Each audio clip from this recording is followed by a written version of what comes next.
Against citizenship amendment bill ছিল এটা। বিলটা যখন পাস হয়ে গেছে, now will call it joint movement against CAA, citizenship amendment act. তো আমাদের যারা বক্তারা রয়েছেন ওনারা বলেছেন যে আমাদের ইনডেফিনিট স্ট্রাইক যখন চলছিল, ভারত সরকার থেকে আমন্ত্রণ এসেছিল আমাদের কাছে এবং তার নিরিখে আমরা দিল্লিতে আমাদের প্রতিনিধি দলে মিস্টার আঙ্কল ছিলেন, কনভেনার অ্যান্থনি দেববর্মা, টিএসপির যিনি সভাপতি চিত্ত দেববর্মা, টিপ্রাহাট থেকে বিনয় দেববর্মা, টিএসএফের প্রতিনিধি দলের সদস্যরা ছিলেন। সেখানে গিয়ে ভারতবর্ষের স্বরাষ্ট্রমন্ত্রী অমিত শাহর সাথে ওনারা কথা বলেন।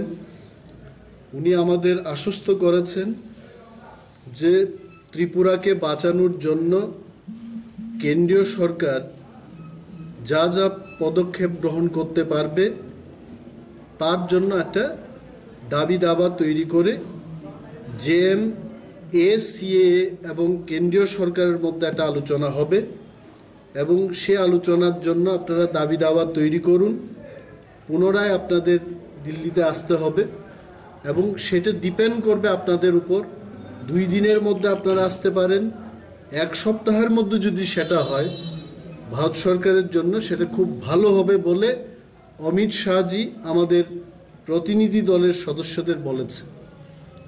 কিন্তু আজকে প্রায় 1 মাস পেরিয়ে গেছে, ভারত সরকারের থেকে কোনো ধরনের আমন্ত্রণ এই পর্যন্ত আমাদের কাছে আসেনি।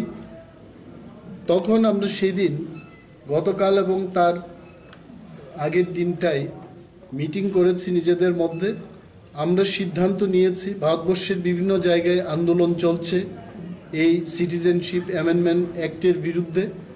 পুনরায় আমরা এখানে ত্রিপুরা রাজ্যে আন্দোলন শুরু করব এবং সেই আন্দোলনের প্রথম পদক্ষেপ হবে আগামী 7 তারিখ জানুয়ারি আগরতলা শহরে আমরা পিসফুল একটা প্রটেস্ট র্যালি করব।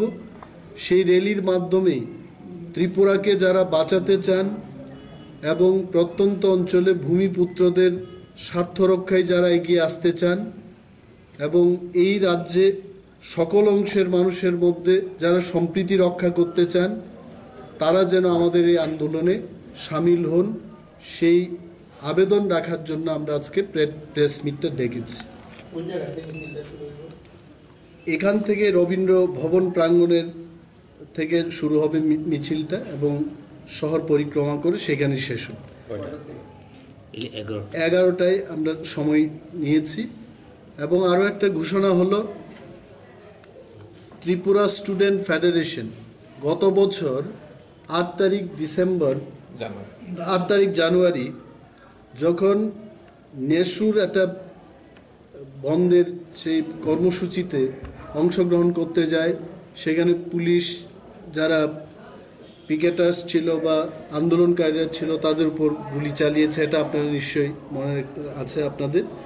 এবং তার প্রতিবাদে সেই দিনটাকে কালো দিন হিসাবে পালন করার জন্য বিক্ষোভ সমাবেশের আয়োজন করেছেন ওনারা। এবং সেই বিক্ষোভ সমাবেশকে আমাদের জেএম এসিএ সম্পূর্ণভাবে আমরা সমর্থন করব। এনসিটি, আইএনপিটি, টিএসপি, আইপিএফটি, ত্রিপুরাহা এবং সমস্ত এনজিও যারা আমাদের এই জেএমসিএ এর সদস্য, সবাই সেই বিক্ষোভ সমাবেশে আমরা সামিল হব। এবং আমাদের যারা রাজ্যের বিভিন্ন জায়গায় সমর্থকরা রয়েছেন, আপনাদের মাধ্যমে তাদেরও আমরা আপিল করছি সেই বিক্ষোভ সমাবেশে অংশগ্রহণ করার জন্য।